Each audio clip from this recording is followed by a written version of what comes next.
नमस्कार, मी डॉक्टर मच्छिंद्र पांगर, महाराष्ट्रातील आणि देशातील हवामान परिस्थिती संदर्भात ताजा अंदाज देणारे. आपण बघतो की बंगालच्या उपसागरामध्ये कमी दाबाचं क्षेत्र कायम असून त्याचा प्रभाव हळूहळू विरुद्ध दिशेने सरकण्याची शक्यता आहे. उत्तर भारतातील WD अति उत्तरेला सरकला आहे. भारतीय हवामान खात्याच्या वतीने दक्षिण कर्नाटक, केरळ आणि तामिळनाडूमध्ये आज मेघगर्जनेसह विजांच्या कडकडाटासह जोरदार पावसाचा अंदाज देण्यात आला आहे. भारतात इतरत्र कुठेही पावसासंदर्भात कोणताही अलर्ट नाही. उद्या 22 तारखेला हिमाचल प्रदेशमध्ये WDचा तर संपूर्ण कर्नाटक, केरळ आणि तामिळनाडूमध्ये कमी दाबाचा प्रभाव पडण्याची शक्यता भारतीय हवामान खात्याने व्यक्त केली आहे. भारतीय हवामान खात्याच्या वतीने छत्तीसगड, ओरिसा, विदर्भ, कर्नाटक आणि केरळ या राज्यांमध्ये मेघगर्जनेसह विजांच्या कडकडाटासह वादळी अवकाळी पावसाचा अंदाज 23 तारखेला देण्यात आला आहे. 24 तारखेला देखील कर्नाटक, छत्तीसगड, ओरिसा या राज्यांमध्ये पावसाचा अंदाज देण्यात आला आहे. या सर्व वातावरणात सध्या थंडी कमजोर झाली आहे, उष्णतामान वाढू लागला आहे. आपण या ठिकाणी बघतोत या मॅपमध्ये महाराष्ट्रापासून दक्षिणेकडे आणि अगदी इकडे छत्तीसगड, ओरिसापर्यंत, गुजरातपर्यंत तापमान मोठ्या प्रमाणात वाढलं आहे. त्यामुळे थंडीचं प्रमाण जवळपास या भागात गायब झालं आहे. GFSच्या 850 हेक्टोपास्कल विंड रेनफॉल फॉरकास्टनुसार आपण बघतो की महाराष्ट्रामध्ये 23 तारखेला ढगाळ वातावरण, हलक्या पावसाची शक्यता आहे. याच मॉडेलने पूर्व विदर्भ आणि थोडं मराठवाड्याच्या पूर्व भागात 24 तारखेलाही थोडा वातावरणाचा अंदाज दिला आहे. बंगालच्या उपसागरात एक सायक्लोनिक सर्क्युलेशन, चक्राकार स्थिती निर्माण होते आणि ती बंगालच्या उपसागरातून अंतर्गत भागातून विरुद्ध दिशेने जाईल असा देखील बऱ्याच मॉडेलचा अंदाज आहे.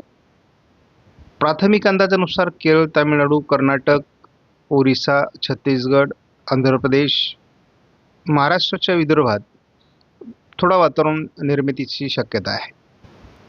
आपण बघतो की ताज्या अंदाजानुसार तामिळनाडू, केरळमध्ये पुढील 2 दिवसात पावसाळी वातावरण निर्माण होईल.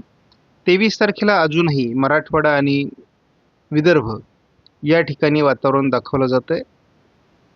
हे वातावरण 24 तारखेला थोडं दक्षिणी भागात म्हणजे गडचिरोली आणि लातूर, सोलापूरच्या काही भागात असण्याची शक्यता आहे.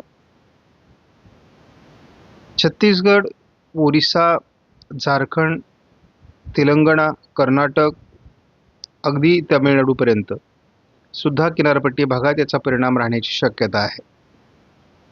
साधारण हा 25 तारखेचा अंदाज आहे. 26 तारखेपासून मात्र हे वातावरण कमजोर होत जाण्याची शक्यता आहे.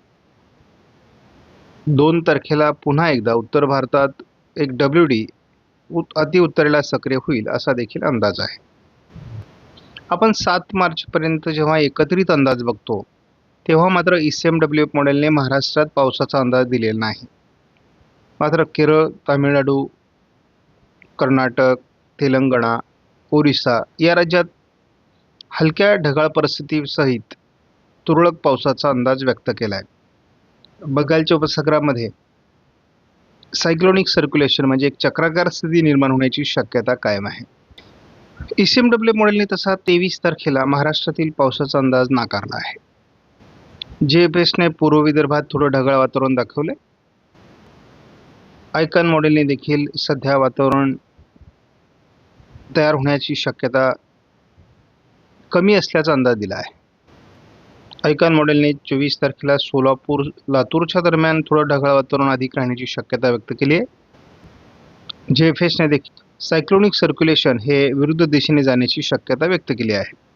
त्यामुळे या वातावरणाचा महाराष्ट्रावर संभाव्य असलेला परिणाम टळण्याची शक्यता आहे. जवळपास सर्वच मॉडेलने महाराष्ट्रातील पावसाची शक्यता नाकारली आहे.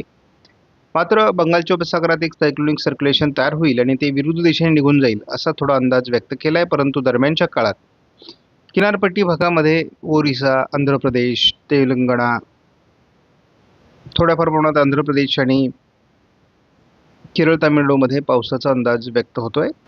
आपण या सिस्टम संदर्भात धावता स्वरूपात जरी अंदाज घेतला तर एक सायक्लोनिक सर्क्युलेशन बंगालच्या उपसागरात तयार होईल. ते मध्य बंगालच्या उपसागराकडे सरकून थोडं विरुद्ध दिशेने जाण्याची शक्यता आहे. म्हणजे म्यानमारच्या दिशेने त्याचा थोडा परिणाम होऊ शकतो आणि साधारण 26 तारखेला त्याचं अस्तित्व संपू शकतं असा एक अंदाज आहे. दरम्यानच्या काळात महाराष्ट्राच्या हवामानावर काय परिणाम होतो हे आपण बघूयात. महाराष्ट्रात मधून काही भागात हवेचा दाब कमी होतोय. आता आपण बघतो चंद्रपूरच्या दरम्यान हवेचा दाब कमी होतोय. त्यानंतर 22 तारखेपासून थोडी ढगाळ परिस्थिती वाढते. तसं मोठं पावसाळी क्षेत्र महाराष्ट्रामध्ये काही तयार होणार नाही. थोडं लातूर चंद्रपूरच्या आजूबाजूने पावसाळी क्षेत्र असू शकतं. थोडं चंद्रपूरमध्ये देखील वातावरण निर्मितीची शक्यता आहे. आणि आपण बघतो मालेगाव, धुळे, नंदुरबार, जळगाव, छत्रपती संभाजीनगर, बुलढाणा, नाशिक पूर्व भागात 24 तारखेला बऱ्यापैकी ढगाळ परिस्थिती राहणार आहे. या ढगाळ परिस्थितीतून एखाद दुसऱ्या ठिकाणी हलका शिडकाव होईल, याच्या पलीकडे पावसाचा अंदाज महाराष्ट्रासाठी आता नाही आहे. त्यामुळे महाराष्ट्रातील शेतकऱ्यांनी फार घाबरून जाण्याची गरज नाही. पुढे देखील 27, 28, 1 तारखेला थोडं विदर्भाच्या दिशेने ढगाळ वातावरण वाढणार आहे. आपण 2 तारखेला देखील बघतो महाराष्ट्रात मोठी ढगाळ परिस्थिती आपल्याला बघायला मिळते. तीच परिस्थिती 3 तारखेला आहे. 3 तारखेला तर सोलापूर, लातूर, नांदेड या काही भागात पावसाची देखील शक्यता आहे. खूप ढगाळ परिस्थिती आपल्याला 3 तारखेनंतर महाराष्ट्रात बघायला मिळणार आहे आणि ही जवळपास 6 तारखेपर्यंत राहील. 6 तारखेला याचा प्रभाव कमी होण्याची शक्यता आहे. आपणास व्हिडिओमधील माहिती महत्त्वपूर्ण वाटल्यास लाईक करा, शेअर करा, चॅनलला सबस्क्राईब करा. धन्यवाद.